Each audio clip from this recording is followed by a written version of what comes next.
କିଛି ସମୟ ଚିନ୍ତା କରିବା ବା ବାଇବେଲ ଷ୍ଟଡି କରିବା। ଆଶା କରେ ଆପଣ ମାନଙ୍କ ପାଖରେ ପେନ୍ ଖାତା ବା ନୋଟବୁକ୍ ଥିବ, ବାଇବେଲ ଥିବ। এই ଯାକୁବଙ୍କ ପତ୍ର ଆରମ୍ଭ କରିବା ପୂର୍ବରୁ ସେ ଯାକୁବଙ୍କ ବିଷୟରେ ମୁଁ ସାମାନ୍ୟ ଟିକେ ଧାରଣା ଦେବାକୁ ଚାହେଁ। ସେ ହେଉଛନ୍ତି ଯୀଶୁଙ୍କର ହାଫ୍ ବ୍ରଦର, ଅର୍ଥାତ ମରିୟମଙ୍କର ପୁଅ, କିନ୍ତୁ ସେ ଯୋସେଫ ମରିୟମଙ୍କର ପୁଅ। ଯୀଶୁ ହେଲେ ଈଶ୍ୱରଙ୍କର, ଆଉ ସେ ଗର୍ଭ ଭିତରେ ରହିକି ସେ ଆସିଲେ, ନିଜେ ସେ ଈଶ୍ୱର।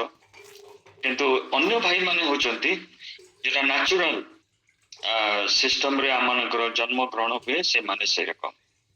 ଆଉ ଆମେ ଦେଖିଛୁ ଯେତେବେଳେ ସୁସମାଚାର ଗୁଡାକରେ ସେମାନଙ୍କ ବିଷୟରେ, ସେ ଭାଇ ଭଉଣୀ ମାନଙ୍କ ବିଷୟରେ ଲୋକମାନେ କଥୋପକଥନ କରିଛନ୍ତି।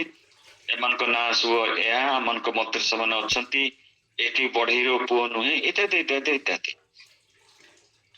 ଯେତେବେଳେ ଯାକୁବ ତାଙ୍କ ପତ୍ର ଆରମ୍ଭ କରୁଛନ୍ତି, ସେ ଲେଖୁଛନ୍ତି ଈଶ୍ୱରଙ୍କ ଓ ପ୍ରଭୁ ଯୀଶୁ ଖ୍ରୀଷ୍ଟଙ୍କ ଦାସ ଯାକୁବ। ଦେଖନ୍ତୁ ଗୋଟେ ସୁନ୍ଦର ବିଷୟ, ସେ ହେଉଛନ୍ତି ବ୍ରଦର। ସେ ଲେଖୁନାହାନ୍ତି ଯେ ମୁଁ ତାଙ୍କ ଭାଇ ବୋଲିକା। ଯୀଶୁ ଖ୍ରୀଷ୍ଟଙ୍କର ଦାସ। ଦିନ ଥିଲା ସେମାନେ ଯୀଶୁଙ୍କୁ ବିଶ୍ୱାସ କରୁନଥିଲେ। ଇଭିନ୍ ଲେଖାଯାଇଛି ଯେ ସେମାନେ ଭାବୁଥିଲେ he is out of his mind ବା ମତିଭ୍ରମ ହେଇଛି ବୋଲିକା। କିନ୍ତୁ ପାଉଲ ଲେଖୁଛନ୍ତି ଆଉ ଯୀଶୁ ଯେତେବେଳେ ପୁନରୁତ୍ଥିତ ହେଲେ, ସେ 500 ଲୋକଙ୍କୁ ସେ ଦେଖା ଦେଇଥିଲେ, ତା ଭିତରୁ ଯାକୁବ। ଆଉ ଯେତେବେଳେ ଆମେ ପ୍ରେରିତ ତାର 2 ପର୍ବ, ସେ 11ରୁ 14 ପର୍ଯ୍ୟନ୍ତ ଆମେ ପଢୁଛୁ, ଦେଖୁଛୁ ସେ ଉପର କୋଠରୀରେ ମଧ୍ୟ ଯୋଉମାନେ ପ୍ରାର୍ଥନାରତ ଥିଲେ, ତାଙ୍କ ଭିତରୁ ଯୀଶୁଙ୍କର ଭାଇମାନେ ଥିଲେ, ଯୀଶୁଙ୍କର ମା ମରିୟମ ଥିଲେ। ତେଣୁ ଏଥିରୁ ଆମର କ୍ଲିୟର ହେଇଯାଉଛି ଯେ ଯେତେବେଳେ ଯୀଶୁ ଯାକୁବଙ୍କୁ ଦେଖା ଦେଇଛନ୍ତି, ସେ ଯୋଉ ଡାଉଟ କରୁଥିଲେ ଯୀଶୁଙ୍କୁ ଯେ ମସିହ ନୁହନ୍ତି, ଏ କୌଣସି ସ୍ୱର୍ଗୀୟ ଲୋକ ନୁହନ୍ତି, କାହିଁକି ମତିଭ୍ରମ ପରି କଥାବାର୍ତ୍ତା କରୁଛେ। କିନ୍ତୁ ପରବର୍ତ୍ତୀ ସମୟରେ ଆମେ ଯେ ଦେଖୁଛୁ ଯାକୁବ ହେଉଛନ୍ତି ସେ ଜେରୁସାଲେମ ମଣ୍ଡଳୀର ପାଷ୍ଟର ପରୀକ୍ଷା 30 ବର୍ଷ କାମ କରିଛନ୍ତି, ଯୋଉଟା କି ଆମେ ଦେଖିପାରିବା। ଏଠି ତ ଲେଖା ହେଇନି ବାଇବଲରେ, କିନ୍ତୁ ଅନ୍ୟ ଯୋଉଗୁଡାକ ରେଫରେନ୍ସ ଗୁଡାକ ଦେଖିଲେ ଆମେ ସେଠି ଦେଖିପାରୁଛୁ 30 years he worked as a pastor in Jerusalem। କିନ୍ତୁ ଯେତେବେଳେ ପ୍ରେରିତରେ ଆମେ ଦେଖୁଛୁ, ସେତେବେଳେ ଆମେ ଦେଖୁଛୁ ଯେତେ ଯୁଆଡୁ ସବୁ ପ୍ରଚାର କରୁଥିଲେ ସମସ୍ତେ ଆସିକିରି ଜେରୁସାଲେମରେ ପହଞ୍ଚୁଥିଲେ। ସେଠି ଭାଇମାନଙ୍କୁ, ଅର୍ଥାତ ଯାକୁବ, ପିତର, ଯୋହନ, ଏମାନେ ସବୁ ଥିଲେ। ସେମାନଙ୍କୁ ତାଙ୍କର ସବୁ ପ୍ରଚାରର ଭିନ୍ନ ଭିନ୍ନ ବିଷୟ ଗୁଡାକ ସବୁ ସେ କହୁଥିଲେ। ଭିନ୍ନ ଭିନ୍ନ ବିଷୟରେ ଥିଲା କଣ, ବର୍ତ୍ତମାନ ଆମର ଯୋଉ ସିଷ୍ଟମ, ତାଙ୍କ ସିଷ୍ଟମଟା ପୁରା ଭିନ୍ନ ଥିଲା। ଆମର ବର୍ତ୍ତମାନ କେତେ ଟାଇପର ଆଉ କେତେ ଦେଶରେ ଅଗା ଖ୍ରୀଷ୍ଟିଆନିଟି ବ୍ୟାପି ଯାଇଛି, ସେତେବେଳକୁ ସେଇଟା ନଥିଲା। ସେମାନେ ଜଷ୍ଟ ସେ ଯେମିତି ଆମର ଓଡିଆରେ କହନ୍ତି ଏରୁଣ୍ଡି ବନ୍ଧ ଡେଇଁକିରି ସେମାନେ ବାହାରକୁ ଯାଉଥିଲେ। ଆଉ ଗଲା ବେଳକୁ ସେମାନେ ଦେଖୁଥିଲେ ବିଜାତି ମାନେ ଜୁସ୍ ମାନଙ୍କର କୌଣସି ରିଚୁଆଲ୍ସ ଫଲୋ କରୁନଥିଲେ। ଏଇଟା ଥିଲା ସେମାନଙ୍କର ସବୁ ବିଭ୍ରାଟର କାରଣ। ଏବଂ ସେ ଜୁସ୍ ମାନେ କ୍ଲେମ କରୁଥିଲେ ଯଦି ସେମାନେ ଖ୍ରୀଷ୍ଟିଆନ ହେଲେ, ସେମାନେ ଆମ ପରୀକ୍ଷା ମଧ୍ୟ ମୂଷାଙ୍କ ନିୟମ ମାନିବାକୁ ବାଧ୍ୟ, ଅର୍ଥାତ ସୁନ୍ନତି କ୍ରିୟା କରିବେ, ଶ୍ୱାସରୁଦ୍ଧ ମାଂସ ଭୋଜନ କରିବେନି, এই ସବୁ ବିଷୟ ଗୁଡାକ। ଯାକୁବଙ୍କ ସମୟରେ ଯେ ଏଇ ଯୋଉ ସେ ପତ୍ରଟି ଲେଖୁଛନ୍ତି, ସେ ସେତେବେଳକୁ ବର୍ତ୍ତମାନ ଆସିଲାଠୁ ପିତର ବର୍ତ୍ତମାନ ଗୌଣ ହେଇଯାଇଛନ୍ତି, ପିତରଙ୍କ ନାଁ ଆସୁନି। ଯାକୁବ ବର୍ତ୍ତମାନ ସେଣ୍ଟର ଷ୍ଟେଜ ନେଇଯାଇଛନ୍ତି। ସେ ହେଇଛନ୍ତି ବର୍ତ୍ତମାନ ଲିଡର, ଯୋଉଟା କି ଆମେ ପ୍ରେରିତ 15 ପର୍ବରେ ପାଉଛୁ। ସେଠି ସମସ୍ତେ ଆସିଛନ୍ତି, ସେ ବିଜାତି ମାନଙ୍କର ପ୍ରୋବ୍ଲେମ ସବୁ କହିଛନ୍ତି, ସେଟା ସେମାନଙ୍କୁ କେମିତି ଆମେ ଆକ୍ସେପ୍ଟ କରିବା, ସେମାନଙ୍କୁ ଆମେ ଜବରଦସ୍ତ କରିବା କି ମୂଷାଙ୍କର ରିଚୁଆଲ୍ସରେ ସେମାନେ ନିଜକୁ ସାମିଲ କରନ୍ତୁ। ଏସବୁ ଶୁଣିଲା ପରେ ଯାକୁବ କହୁଛନ୍ତି ନା, ସେମାନଙ୍କୁ ଆମେ ଭାରଗ୍ରସ୍ତ କରିବାନି। ସେ 15 ପର୍ବର ଶେଷ ଆଡକୁ ଯାକୁବ ତାଙ୍କର ଭର୍ଡିକ୍ଟ ଦଉଛନ୍ତି ବା ତାଙ୍କର ଡିସିସନଟା ଜଣାଇ ଦଉଛନ୍ତି। ଏଇ ସେଇ ଯାକୁବ, କାହିଁକି ନା ଯୀଶୁଙ୍କର ମଧ୍ୟ ଶିଷ୍ୟ ଥିଲେ ଯାକୁବ। ଏଇ ସେଇ ଯାକୁବ ନୁହନ୍ତି, ଏ ହେଉଛନ୍ତି ଯୀଶୁଙ୍କର ଭାଇ। ଯେତେବେଳେ ଯିବା ଆମେ ଜିହୁଦା ପୁସ୍ତକ ପ୍ରକାଶିତର ପୂର୍ବବର୍ତ୍ତୀ ଯୋଉ ଗୋଟେ ପେଜ ବା ଗୋଟେ ପର୍ବ ଅଛି, ସେଠି ଇଂରାଜୀରେ ଅଛି ଜୁଡ୍ ଆଉ ସେଠି ଅଛି ଜିହୁଦା। ଏ ବି ମଧ୍ୟ ଯୀଶୁଙ୍କର ଗୋଟେ ଭାଇ।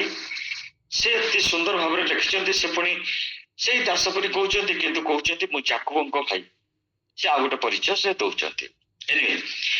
ବର୍ତ୍ତମାନ ଆସିବା ସେ କାହା ପାଖକୁ ଯାକୁବ ଏଇ ପତ୍ରଟେ ଲେଖୁଛନ୍ତି? ଛିନ୍ନ ଭିନ୍ନ ଦ୍ୱାଦଶ ଗୋଷ୍ଠୀଙ୍କୁ ନମସ୍କାର ବା ସେମାନଙ୍କ ପାଖକୁ ସେ ଲେଖୁଛନ୍ତି। ଛିନ୍ନ ଭିନ୍ନ କହିଲେ ଆମେ ସମସ୍ତେ ବୁଝୁ ଯେ ଯେତେବେଳେ ତାଡ଼ନା ଆସିଛି ଜେରୁସାଲେମରେ ସମସ୍ତେ ଛିନ୍ନ ଭିନ୍ନ ହେଇକି ଭିନ୍ନ ଭିନ୍ନ ଜାଗାକୁ ପଳେଇଛନ୍ତି। ଆଉ ଯେତେବେଳେ ପ୍ରେରିତ ତାର 2 ପର୍ବକୁ ଆମେ ଆସୁ, ଯୋଉଠି ଲୋକ ଲେଖିଛନ୍ତି ଯେ ଲୋକମାନେ କୋଉ କୋଉ ଜାଗାରେ ସବୁ ଥିଲେ, ଶେଷଟା ଯୋଉଟା ଲେଖିଛନ୍ତି କାପାଦୋକିଆ ଅମକ ତମକ, ଯେତେବେଳେ ପିତର ଲେଖୁଛନ୍ତି ସେ ସେମାନଙ୍କୁ ସେଇ 3ଟା ଗୋଷ୍ଠୀକୁ ବା ସେ 3ଟା ଜାଗାର ଲୋକଙ୍କୁ ଲେଖିଲା ପରିକା ପିତର ପ୍ରଥମେ ହିଁ ଲେଖୁଛନ୍ତି। କିନ୍ତୁ ଯାକୁବ ଦ୍ୱାଦଶ ଗୋଷ୍ଠୀର ଛିନ୍ନ ଭିନ୍ନ ଲୋକମାନଙ୍କୁ କହୁଛନ୍ତି। ଆମ ଇଂଲିଶରେ କହନ୍ତି ଡାଇସ୍ପୋରା, ମାନେ ଭିନ୍ନ ଭିନ୍ନ ଜାଗାରେ ଯୋଉମାନେ ଜିଉସ୍ ମାନେ ଅଛନ୍ତି। କିନ୍ତୁ ସେମାନଙ୍କର ଥିଲା କଣ ନା, ଆମେ ବର୍ଷକୁ 3 ଥର ତ ସେ ଜିଉସ୍ ମାନେ ପର୍ବ ପାଳନ କରୁଥିଲେ, କିନ୍ତୁ ଯୋଉମାନେ ବାହାରେ ରହୁଥିଲେ, ଆର୍ଥିକ ସଙ୍କଟ ଥିବ କି ଅସୁବିଧା ଥିବ କି ଆଉ ଅନ୍ୟ ସମସ୍ୟା ଥିବ, ସେମାନେ ଚିନ୍ତା କରୁଥିଲେ ପରିବାର ସହିତ ଥରେ ବି ଆସିକିରି ସେମାନେ ସେଠାରେ ପହଞ୍ଚିକିରି ଉପାସନା କରିବେ। ସେଥିପାଇଁକା ସେମାନେ ପ୍ରେରିତ ତାର 2 ପର୍ବ ଆମେ ଦେଖୁଛୁ ଏତେ ଜାଗାର ଲୋକମାନେ ସେଠି ଉପସ୍ଥିତ ଥିଲେ। ବର୍ତ୍ତମାନ ଆମେ ଆସିବା ସେ କଣ ଲେଖୁଛନ୍ତି। ଯେହେତୁ ସେ ବର୍ତ୍ତମାନ ହଉଛନ୍ତି ଜେରୁସାଲେମର ପାଷ୍ଟର, ଆଉ ସେ ହଉଛନ୍ତି ବର୍ତ୍ତମାନ ମୁଖ୍ୟ ପରିଚାଳକ। ପିତରଙ୍କ ନାଁ ବର୍ତ୍ତମାନ ଆସୁନି, କିନ୍ତୁ ବର୍ତ୍ତମାନ ଆସୁଛି ଯାକୁବଙ୍କ ନାଁ। ସେ ବର୍ତ୍ତମାନ ପିତରଙ୍କ ଜମାନା ଚାଲି ଯାଇଛି, ବର୍ତ୍ତମାନ ଯାକୁବ ହିଁ ସବୁ ରୋଲ ମଡେଲ, ମାନେ ସେ ହିଁ ସବୁ ପରିଚାଳନା କରୁଛନ୍ତି।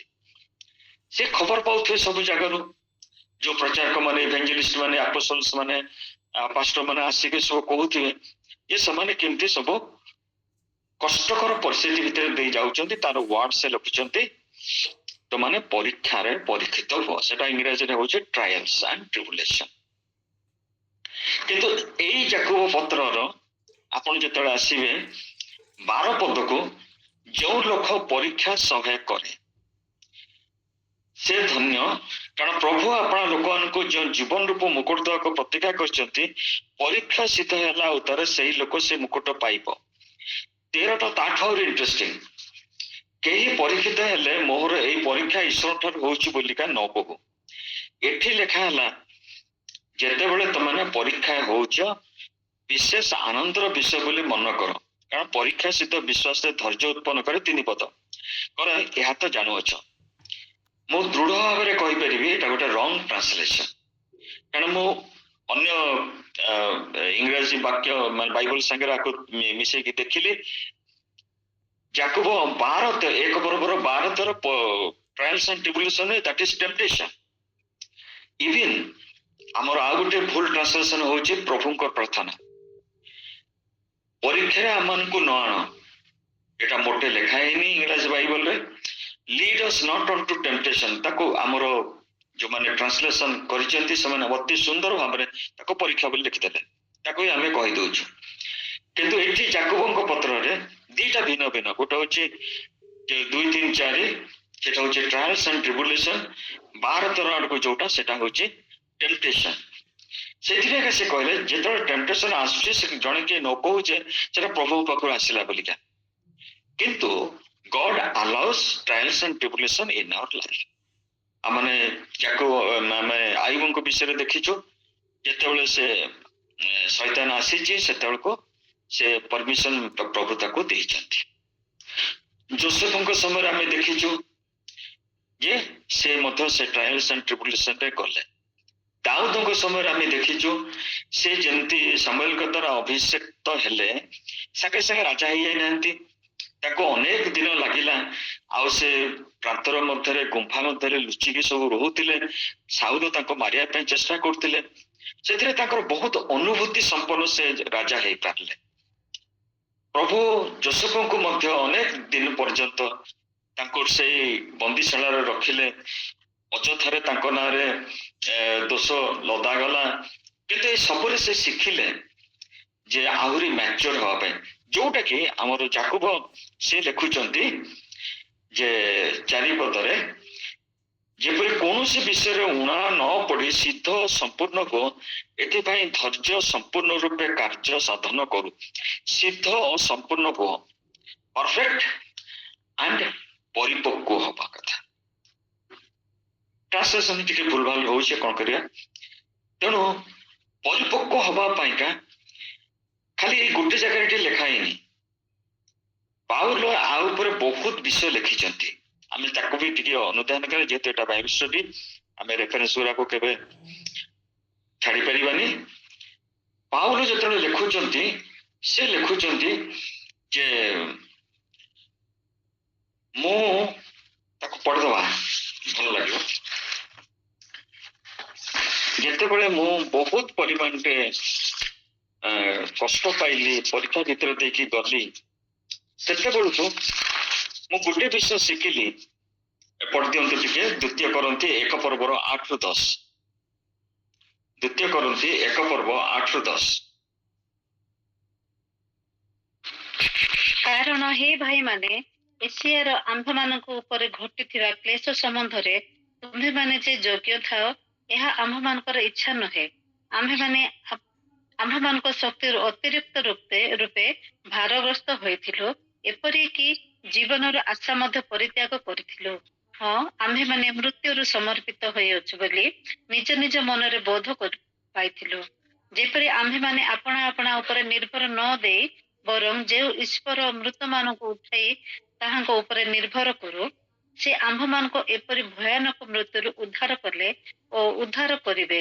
ପୁଣି ସେ ଯେ ଭବିଷ୍ୟତରେ ସୁଦ୍ଧା ଉଦ୍ଧାର କରିବେ, ତାହାଙ୍କ ଠାରେ ଆମ୍ଭମାନଙ୍କର ଏହି ଭରସା ଅଛି। Praise the lord. Thank you sister. ଦ୍ୱିତୀୟ ବିଷୟ ହଉଛି ଯାକୁବ ଲେଖିଲେ ସମ୍ପୂର୍ଣ୍ଣ ଓ ସିଦ୍ଧ, କିନ୍ତୁ ପାଉଲ ସେଟାକୁ ଡିଲ୍ କରୁଛନ୍ତି। ସେ କହୁଛନ୍ତି ଯେ ଯେତେବେଳେ ଆମେ ସେଇ ଗୁଡାକ ମଧ୍ୟ ଦେଇ ଗଲୁ, ସେଟା ଆମମାନଙ୍କର ମାନେ ସମ୍ଭାଳିବା, ମାନେ ତାକୁ ସେ ଟ୍ରାଏଲ୍ସ ଗୁଡାକ ଆମ ପାଇଁକା ଅତ୍ୟଧିକ ହେଇଗଲା, ମାନେ ତାକୁ ସମ୍ଭାଳିବାଟା। କିନ୍ତୁ ଆମେ ମାନେ ଯଦିଓ ଜୀବନର ଆଶା ବି ହରେଇଥିଲୁ, ଗୋଟେ ବିଷୟ ଶିଖିଲୁ, ଆମେ ନିଜ ଉପରେ ନିର୍ଭର ନ କରିକି ପ୍ରଭୁଙ୍କ ଉପରେ ନିର୍ଭର କରିବା, ଯୋଉଟା କି ଯାକୁବ ସେଟା ଲେଖି ନାହାନ୍ତି। ତେଣୁ ଗୋଟେ ବିଷୟ ଆମକୁ ସେମାନେ ଶିକ୍ଷା ଦିଏ ଟ୍ରାଏଲ୍ସ ଆଣ୍ଡ ଟ୍ରିବୁଲେସନରେ, ଯେ ଆମେ ପ୍ରଭୁଙ୍କ ଉପରେ ନିର୍ଭର କରିବାକୁ ଶିଖିବା। ଆଉ ଗୋଟେ ଜାଗାରେ ପାଉଲ ଆଉ ଟିକେ ଭିନ୍ନ ଭାବରେ ସେ ଲେଖନ୍ତି, ଦ୍ୱିତୀୟ କରନ୍ତି 12 ର 9। ପଢି ଦିଅନ୍ତୁ ଜଣେ। ଦ୍ୱିତୀୟ କରନ୍ତି 12 ପର୍ବର 9 ପଦ। ଆଉ ସେ ମତେ କହୁଛନ୍ତି, ଆମର ଅନୁଗ୍ରହ ତୁମ ନିମନ୍ତେ ଯଥେଷ୍ଟ, କାରଣ ଦୁର୍ବଳତାରେ ଆମ୍ଭର ଶକ୍ତି ସିଦ୍ଧ ହୁଏ।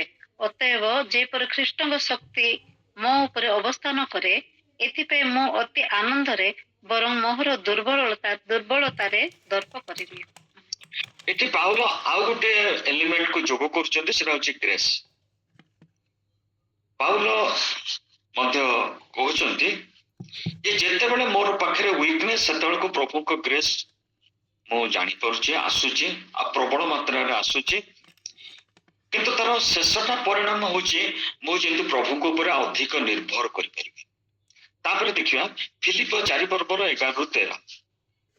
ଆଉ ଜଣେ କିଏ ପଢି ଦିଅନ୍ତୁ, ଫିଲିପ 4 ପର୍ବ 11 ରୁ 13।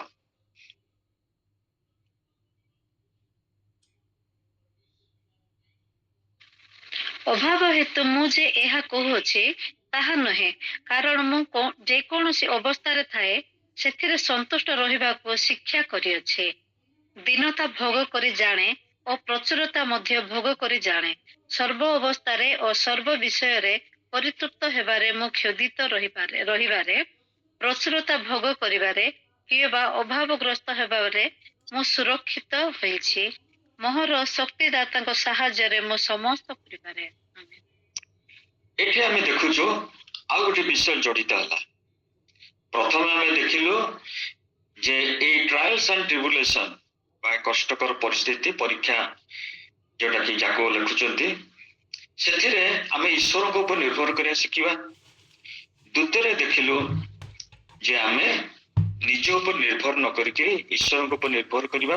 ଏବଂ ଏଇ ଫିଲିପରେ ଆମେ ଦେଖୁଛୁ ପାଉଲ କହୁଛନ୍ତି ମୁଁ ଗୋଟେ ଶିଖିଲି। କଣ ଶିଖିଲି? ଅଭାବଟା ବି ଗୋଟେ କଷ୍ଟକର ପରିସ୍ଥିତି। ଯେତେବେଳେ ଆମ ଜୀବନରେ ଅଭାବ ଆସେ ସେଟା ବି ଗୋଟେ କଷ୍ଟକର ପରିସ୍ଥିତି। ମୁଁ ସେତେବେଳକୁ ଶିଖିଲି କେମିତି ଅଳ୍ପ ବା ସବୁ ଅବସ୍ଥାରେ ମୁଁ ଯେମିତି ସନ୍ତୁଷ୍ଟ ହେଇକି ରହିପାରିବି। I have learned to be content। ଏଇଟା କିଏ ତାକୁ ଶିଖେଇଲା? କୋଉ ୟୁନିଭର୍ସିଟି ଶିଖେଇଲା? କୋଉ ପ୍ରଫେସର ଶିଖେଇଲା? କୋଉ ବହି ଶିଖେଇଲା? କୋଉ କିଏ ଶିଖେଇନି? ଅଭାବ ଭିତରେ ଯେତେବେଳେ ସେ ଗତି କଲେ ସେ ଅଭାବ ହିଁ ତାଙ୍କର ସେ ଟିଚର ହେଇକି ପ୍ରଫେସର ହେଇକି ତାଙ୍କୁ ଶିଖେଇଲା ମୁଁ ଅଳ୍ପତାରେ ବି ସନ୍ତୁଷ୍ଟ ହେଇପାରିବି, ପ୍ରଚୁରତାରେ ବି ସନ୍ତୁଷ୍ଟ ହେଇପାରିବି। ଏବଂ କାହା ଦ୍ୱାରା? ସେ ସେଇଠି ଆଣୁଛନ୍ତି ଯେ ଈଶ୍ୱରଙ୍କର ଦ୍ୱାରା ବା ଈଶ୍ୱରଙ୍କର ବଳ ଦ୍ୱାରା, ଷ୍ଟ୍ରେଂଥ ଦ୍ୱାରା ମୁଁ ଏଇ ସବୁ କରିପାରିବି। ପ୍ରଥମେ ଆସିଲା ଈଶ୍ୱରଙ୍କ ଉପରେ ନିର୍ଭରଶୀଳତା, ଆମ ଉପରେ ନିର୍ଭର କରିବାନି। ଦ୍ୱିତୀୟରେ ଆସିଲା ଯେ ସବୁ ଅବସ୍ଥାରେ ପ୍ରଭୁଙ୍କୁ ସହିତ ଆମେ ନିର୍ଭର କରିବା। ଯେତେବେଳେ ଅଭାବ ଆସୁଛି ସେତେବେଳକୁ ଆମକୁ କଣ୍ଟେଣ୍ଟ ରହିବାକୁ ପଡିବ, ସନ୍ତୁଷ୍ଟ ହେଇକି ରହିବାକୁ ପଡିବ। କାହା ଦ୍ୱାରା ଆମେ ହେଇପାରିବା? କାହାର ବଳ ସାହାଯ୍ୟରେ? ସେ ହଉଛି ଈଶ୍ୱରଙ୍କ ବଳ ସାହାଯ୍ୟରେ। ଆଉ ଗୋଟେ ବିଷୟ ଆମେ ଦେଖିଲୁ ଈଶ୍ୱରଙ୍କର ଗ୍ରେସ୍, ଅନୁଗ୍ରହ।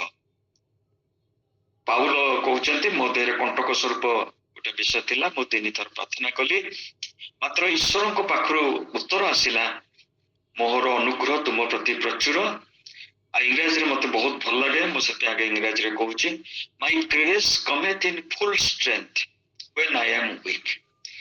ମୋର ଅନୁଗ୍ରହ ବହୁତ ପରିମାଣରେ ଆସେ ଯେତେବେଳେ ଆମେ ଦୁର୍ବଳ। ଏ ସବୁ କଷ୍ଟକର ପରିସ୍ଥିତି ବା ଟ୍ରାଏଲ୍ସ ଆଣ୍ଡ ଟ୍ରିବୁଲେସନ ଏଗୁଡାକୁ ଆମେ ଦେଖୁଛୁ ପାଉଲ କେମିତି ଆମମାନଙ୍କୁ ଶିକ୍ଷା ଦଉଛନ୍ତି। ଅର୍ଥାତ୍ ସେ ନିଜେ ଶିକ୍ଷା ଲାଭ କଲେ ଆଉ ସେ ଶିକ୍ଷା ଦଉଛନ୍ତି। ଦ୍ୱିତୀୟରେ ଦେଖିବା, ତାପରେ ଦେଖିବା ରୋମୀ ତାର 8 ପର୍ବ 18ରୁ ଆଗକୁ। ରୋମୀ 8 ପର୍ବ 18ରୁ 18ଟା ଖାଲି ପଢନ୍ତୁ, ତାପରେ ଅନ୍ୟ ପଛେ ଦେଖିବା। କାରଣ ମୋ ବିଚାରରେ ଯେଉଁ ଗୌରବ ଆମ୍ଭମାନଙ୍କର ପ୍ରତି ପ୍ରକାଶିତ ହେବ ତାହା ତୁଳନାରେ ଏହି ବର୍ତ୍ତମାନ କାଳର ଦୁଃଖ ଭୋଗ କିଛି ହିଁ ନୁହେଁ। ବାସ୍, ଏଇ ଯୋଉ ଗୌରବ ପ୍ରକାଶିତ ହବ ଆଉ ବର୍ତ୍ତମାନ କାଳର ଦୁଃଖ ଭୋଗ ସେ ଗୋଟେ କମ୍ପେୟାର କରୁଛନ୍ତି। ଏବଂ ସେ କମ୍ପେୟାର ଦ୍ୱାରା କଣ ହବ? ଆମମାନେ ସାହସ ପାଉଛୁ ଯେ ଯଦି ବି ଆମମାନେ କୌଣସି କଷ୍ଟକର ପରିସ୍ଥିତି, ଦୁଃଖର ପରିସ୍ଥିତି, ଯନ୍ତ୍ରଣାଦାୟକ ପରିସ୍ଥିତି, ଆମମାନଙ୍କର ଅସହ୍ୟ ପରିସ୍ଥିତି ଭିତରେ ଦେଇକି ଯାଉଛୁ, ତେବେ ଆମମାନେ ବ୍ୟସ୍ତ ହବା ନାହିଁ। କାରଣ ଯୋଉ ଗୌରବ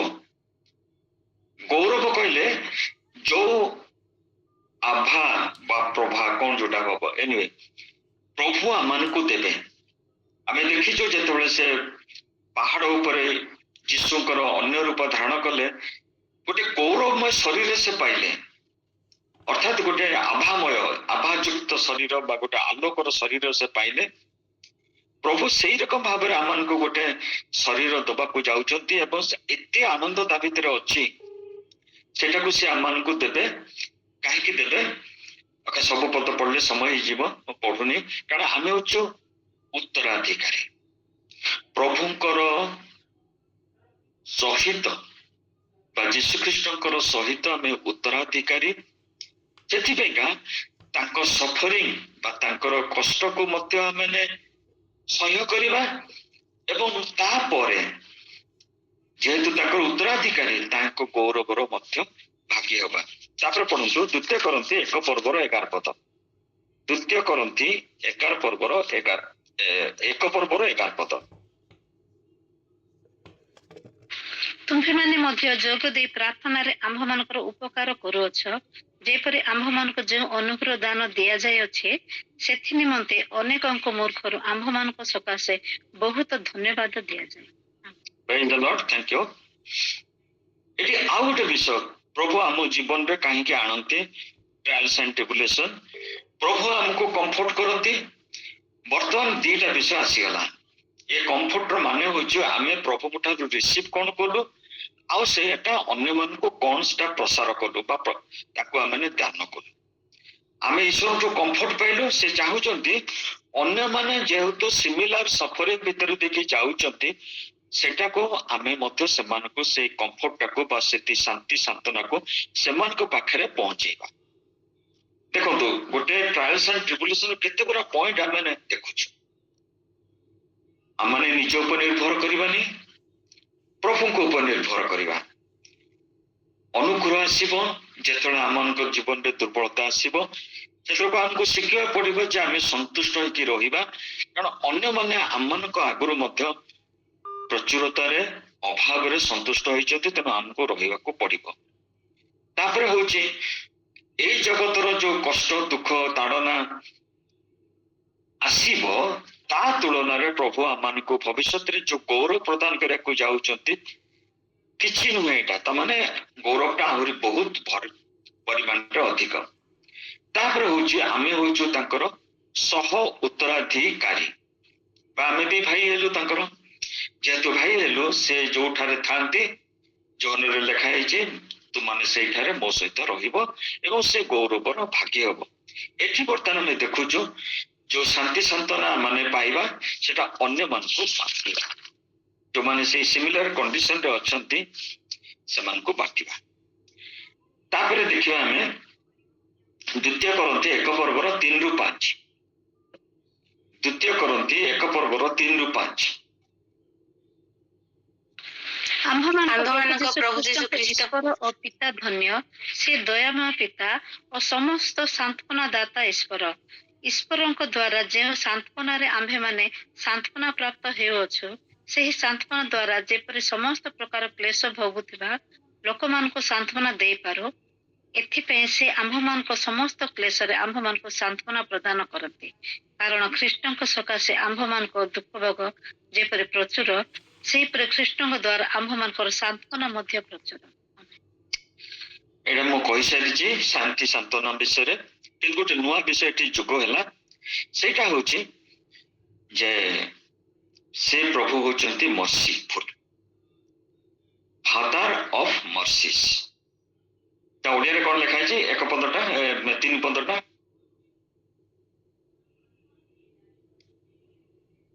ଆମ୍ଭମାନଙ୍କ ପ୍ରଭୁ ଯୀଶୁ ଖ୍ରୀଷ୍ଟଙ୍କ ଈଶ୍ୱର ଓ ପିତା ଧନ୍ୟ। ନାଇଁ, ମର୍ସିର କଣ ଓଡ଼ିଆଟା କରାହେଇଛି? ଦୟାମୟ। ତେଣୁ ସେ ଯେହେତୁ ଦୟାମୟ, ଆମକୁ ଦୟା କରୁଛନ୍ତି, ଆମେ ଅନ୍ୟମାନଙ୍କୁ ଶାନ୍ତି ସାନ୍ତ୍ୱନା ଦେବା, ଆମେ ମାନେ ମଧ୍ୟ ଅନ୍ୟମାନଙ୍କ ପ୍ରତି ମର୍ସିଫୁଲ ହବା। ଏଇଟା ଆମମାନଙ୍କର ଖ୍ରୀଷ୍ଟିଆନ ଜୀବନର ସବୁଠୁ ବଡ ଶିକ୍ଷା। ଆମମାନଙ୍କର ଲେଖା ହେଇଛି ମଣ୍ଡଳୀ ଭିତରେ ଥିବା ଅନ୍ୟମାନଙ୍କ କଥା ଛାଡ଼ନ୍ତୁ, ଆମମାନଙ୍କ ସହଭାଗିତା ବା ମଣ୍ଡଳୀ ଭିତରେ ଥିବା ଲୋକମାନେ ଯୋଉମାନେ ଦୁଃଖ କଷ୍ଟରେ ରହୁଛନ୍ତି ବା ଯୋଉମାନଙ୍କ ଅଭାବ ଅସୁବିଧା ଅଛି, ଆମମାନଙ୍କ ପିତା ଯେପରି ଦୟାଳୁ, ଆମମାନଙ୍କୁ ମଧ୍ୟ ଅନ୍ୟମାନଙ୍କ ପ୍ରତି ଦୟାଳୁ ହବାକୁ ପଡିବ। ତେଣୁ ଈଶ୍ୱରଙ୍କର ଯୋଉ ପର୍ପସ ଅଛି, ଯୋଉଟା କି ଯାକୁବ ସୁନ୍ଦର ଭାବରେ 2ଟି ୱାର୍ଡରେ ବ୍ୟବହାର କରିଦେଲେ, ସିଦ୍ଧ ଆଉ ସମ୍ପୂର୍ଣ୍ଣ। ସେ ସିଦ୍ଧ ଆଉ ସମ୍ପୂର୍ଣ୍ଣକୁ ପାଉଲ ଯେତେବେଳେ ଲେଖୁଛନ୍ତି, ବୁଝେଇ ବୁଝେଇ ପଏଣ୍ଟ ୱାଇଜ ଭିନ୍ନ ଭିନ୍ନ ଜାଗାକୁ ଲେଖିଲା ବେଳକୁ ସେ ଲେଖୁଛନ୍ତି। ଆଉ ଆମେ ଏଠି ଦେଖୁଛୁ ଯେତେବେଳେ ସଫରିଂ ଭିତରେ ଦେଇକି ଆମେ ଯାଉଛୁ, ଆମେ ଏକା ନୁହଁ, ସେ ଆମ ସହିତ ଅଛନ୍ତି ଏବଂ ସେ ଯେହେତୁ ଆମ ସାଙ୍ଗରେ ଅଛନ୍ତି, ଆମର ଆଉ କିଛି ଚିନ୍ତା କରିବା ଦରକାର ନାହିଁ। ଇଏ ଗଲା ଗୋଟେ ଭାଗ। ପାର୍ଟ 2 ବା ଭାଗ B, ସେଥିରେ ହଉଛି ଅନେକ ସମୟରେ ଆମର ନିଜର ଦୁର୍ବଳତା, ରଙ୍ଗ ଚଏସ୍ ବା ଭୁଲ ମନୋନୟନ ବା ଡିସୋବିଡିଏନ୍ସ ଅବାଧ୍ୟତା ହେତୁ ଆମ ଜୀବନକୁ ଅନେକ ଦୁଃଖ କଷ୍ଟ ଆମେ ନିଜେ ଆହ୍ୱାନ କରିଥାଉ। ତାର ଚାକ୍ଷୁଷ ପ୍ରମାଣ ବା ଜ୍ୱଳନ୍ତ ଉଦାହରଣ ହେଉଛନ୍ତି ଜୁନୁସ। ସେ ଅବାଧ୍ୟ ହେଲେ, କୌଣସି ଭାବରେ ସେ ପ୍ରଭୁଙ୍କର ବାଧ୍ୟ ହେଲେ ନାହିଁ। ତାଙ୍କୁ କୁହାଯାଇଥିଲା ଗୋଟେ ଜାଗାକୁ ଯିବା ପାଇଁ, ସେ ଗଲେ ଆଉ ଗୋଟେ ଜାଗାକୁ। ପ୍ରୋବ୍ଲେମ ଆସିଲା, ଝଡ଼ ତୋଫାନ ହେଲା, ଆଉ ତାଙ୍କୁ ପାଣିରେ ପକେଇ ଦିଆଗଲା, ଏସବୁ ଆପଣ ମାନେ ଜାଣିଛନ୍ତି। କିନ୍ତୁ ଲାଷ୍ଟକୁ ପ୍ରଭୁ ତାଙ୍କୁ ଶିକ୍ଷା ଦଉଛନ୍ତି, ଶେଷ ଯୋଉ 4 ପର୍ବର ଶେଷରେ ସେ ଶିକ୍ଷା ଲାଭ କରିକି ସିନା ପ୍ରଭୁଙ୍କ ପ୍ରତି କୃତଜ୍ଞ ହେଇଥାନ୍ତେ, ଏଭଳି ଅକୃତଜ୍ଞ ଆମର ଜୁନୁସ ସାର୍, ସେ କୃତଜ୍ଞ କଣ ହେବେ? ମୁଁ ଜାଣିଥିଲି ପରା, ଆପଣ ହଉଛନ୍ତି ସ୍ନେହଶୀଳ କୃପାମୟ କ୍ରୋଧରେ ତୀର, ଆପଣ ସାଙ୍ଗେ ସାଙ୍ଗେ ତାଙ୍କର ରାଗଟା ଘୁଞ୍ଚେଇ ଦେବେ ବୋଲିକା ଏଠୁ ଯୀଶୁ ବା ଈଶ୍ୱର ତାଙ୍କୁ ସୁନ୍ଦର ଭାବରେ ବୁଝେଇ ଦଉଛନ୍ତି, ଯୋଉମାନେ ଡାହାଣ ହାତ ବାଁ ହାତ ପ୍ରଭେଦ ଜାଣିନାହାନ୍ତି, ଆଉ ତମେ ଏତେ ରାଗିବାଟା କଣ ଭଲ? ନା ହଁ ମୁଁ ରାଗିବି। ଏ ହଉଛି ଅବାଧ୍ୟତାର ଗୋଟେ ଚରମ ଉଦାହରଣ। ରାଗିଲେ କଖାରୁ ଗଛଟା ଯୋଉଠି ଛାଇ ଦଉଥିଲା ତାକୁ ପ୍ରଭୁ ଶୁଖେଇ ଦେଲେ। ଆଉ ବାଇବଲ ସ୍କଲର ମାନେ ଏ କଥା କହନ୍ତି, ଆମର ଯୋଉ ହଜମ ଯୋଉ ପ୍ରକ୍ରିୟା, ମାଛ ମାନଙ୍କର ମଧ୍ୟ ସେଇ ହଜମ ପ୍ରକ୍ରିୟା, ଅର୍ଥାତ୍ ଆମର ଖାଦ୍ୟ ପେଟକୁ ଗଲେ ଆମର ଷ୍ଟମାକରେ ହାଇଡ୍ରୋକ୍ଲୋରିକ ଏସିଡ ସେ ଆପଣା ଛାଏଁ ସେ କ୍ରିଏଟ ହୁଏ। ଯେତେବେଳେ ସେ କ୍ରିଏଟ ହୁଏ, ସେ କୋଉ ଟାଇପର ଖାଦ୍ୟ ଆମେ କାର୍ବୋହାଇଡ୍ରେଟ ଖାଇଛୁ କି ପ୍ରୋଟିନ ଖାଇଛୁ ବା ଯାହା ଯାହା ସେଇ ଅନୁସାରେ ସବୁ ଡାଇଜେଷ୍ଟିଭ ଜୁସ୍ ଗୁଡାକ ମଧ୍ୟ ସିକ୍ରେସନ ହୁଏ ଏବଂ ପର୍ଯ୍ୟାୟକ୍ରମେ ସେଟା ହଜମ ହେଇ ହେଇ ହେଇ ହେଇ ସେଥିରୁ ଯୋଉ ଏନର୍ଜି ବା ଯୋଉ ସାର ଅଂଶ ଆମ ବଡି ଗ୍ରହଣ କରେ। ଏଇ ହଉଛି ଟୋଟାଲ ଡାଇଜେସନ। ଯେହେତୁ ସେ 3 ଦିନ ରହିଲେ, 3 ଦିନ ପର୍ଯ୍ୟନ୍ତ କଣ ତାର ହାଇଡ୍ରୋକ୍ଲୋରିକ ଏସିଡ ସେ ମାଛର ବାହାରି ନଥିବ? ବାହାରିଛି। ତେଣୁ ଚମକୁ ତାଙ୍କର ଜୁନୁସଙ୍କ ଚମକ ଉପରେ ବହୁତ ପ୍ରଭାବ କରିଛି ବା କଷ୍ଟ ମାନେ କିଛି ଚମକୁ ସେ ଖରାପ କରିଦେଇଛି। ସେଥିପାଇଁ ସେ ସହ୍ୟ କରିପାରୁନଥିଲେ ଖରା। ଦେଖନ୍ତୁ, ଡିସୋବିଡିଏନ୍ସ ର ମଞ୍ଜି ବୁଣିଲେ, ଫଳ ବି କାଟିଲେ, ଇଭେନ ସୂର୍ଯ୍ୟ ଉଦୟ ହୁଏ ତାଙ୍କ ଦେହକୁ କଷ୍ଟ ହଉଥିଲା। ଡିସୋବିଡିଏନ୍ସ ର ତାର ଗୋଟେ ହଉଛି। ଦ୍ୱିତୀୟ ହଉଛି ପାରାବଲ ଅଫ ଦି ପ୍ରୋଡିଗାଲ ସନ୍। ତୁ ତ ବାପାଙ୍କ ପାଖରେ ଥିଲୁ, ଆନନ୍ଦରେ ଥିଲୁ, ଭଲ ଖାଦ୍ୟ ଖାଉଥିଲୁ, ଭଲ ପୋଷାକ ପିନ୍ଧୁଥିଲୁ, ସୁନ୍ଦର ସୁନ୍ଦର ସବୁ ସୁନ୍ଦର ଥିଲା, ତତେ କିଏ କହିଲା ଦୂର ଦୂରାନ୍ତରେ ସବୁ ଅର୍ଥ ବ୍ୟୟ କରିକିରି ଯାଇକି ଏତେ ଅଭାବନୀୟ ପରିସ୍ଥିତିରେ ତୁ କାହିଁକି ପହଞ୍ଚିଲୁ? এইটা হচ্ছে ନିଜର ଭୁଲ ଡିସିସନ ଯୋଗୁଁ। ଯେମିତି ଜୁନୁସ ଭୁଲ ଡିସିସନ ଯୋଗୁଁ ସେ କଷ୍ଟ ପାଇଲେ, କିନ୍ତୁ ପ୍ରଭୁଙ୍କର ପୁଣି ଇଚ୍ଛାକୁ ସେ ସମ୍ପୂର୍ଣ୍ଣ କଲେ। ଅପବୟୀ ପୁତ୍ର କଷ୍ଟ ପାଇକିରି ସେ ପ୍ରଭୁଙ୍କର ସହିତ ପୁଣି ଆସିକିରି ମିଳିତ ହେଲେ। ତେଣୁ ଆମର ଜୀବନରେ ଅନେକ ବିଷୟ ଆସେ ବିକଜ ଅଫ ଦି ରଙ୍ଗ ଡିସିସନ। ଆମେ ଯେତେ ଅତୀତରେ ଯୋଉ ଯୋଉ ରଙ୍ଗ ଡିସିସନ ସବୁ ନେଇଛୁ ତାର ଫଳ ଆଜି ଆମେ ଭୋଗୁଛୁ। ପୁଣି ଆଜି ଯୋଉ ରଙ୍ଗ ଡିସିସନ ନବା କାଲି କାଲି ଭୋଗିବା। ସେଥିପାଇଁକା ଆମକୁ ଆଜି ପ୍ରଭୁ ସତର୍କ କରିଦଉଛନ୍ତି ଯେ ତମମାନଙ୍କ ପାଖକୁ ଯୋଉ ଟ୍ରାଏଲ୍ସ ଆଣ୍ଡ ଟ୍ରିବୁଲେସନ ଯାଉଛି, ସେ ଟ୍ରାଏଲ୍ସ ଆଣ୍ଡ ଟ୍ରିବୁଲେସନ ର କାର୍ଯ୍ୟ ହଉଛି, ଯାକୁ ପାଖରୁ ଆମେ ଆରମ୍ଭ କରୁଥିଲୁ ସେଇଠି ଶେଷ କରିବା, ଯେ ତୁମାନେ ଯେପରି କଣ ହବ, ସିଦ୍ଧ ଆଉ ସମ୍ପୂର୍ଣ୍ଣ ହବ। 4 ପଦ ସିଦ୍ଧ ଆଉ ସମ୍ପୂର୍ଣ୍ଣ ହବ, ଆଉ ଧୈର୍ଯ୍ୟ ସମ୍ପୂର୍ଣ୍ଣ ରୂପେ କାର୍ଯ୍ୟ ସାଧନ କରୁ। ପେସେନ୍ସ ଭିତରେ ବି ଆଉ ଉପରେ ଲେଖିଛନ୍ତି, ଅନ୍ୟମାନେ ବି ଲେଖିଛନ୍ତି, ତାକୁ ବି ଯିବାନି। କିନ୍ତୁ ଯୋଉ ଯୋଉ ଅସାବଧାନତା ବା ଭୁଲ ମନୋନୟନ ଆମମାନେ କରୁ, ତା ପାଇଁକା ଆମମାନେ ସମ୍ପୂର୍ଣ୍ଣ ଦାୟୀ ରହିବା। ପ୍ରଭୁ ଏଇ କ୍ଷୁଦ୍ର ବା ଅଳ୍ପ ଚିନ୍ତାରେ ଆଶୀର୍ବାଦ କରନ୍ତୁ। ଆପଣମାନେ ଯେ ଶୁଣିଲେ ତାକୁ ଗ୍ରହଣ କରିବା ପାଇଁ ପବିତ୍ର ଆତ୍ମା ଆପଣମାନଙ୍କୁ ଶକ୍ତି ଦିଅନ୍ତୁ। ଆମେନ୍।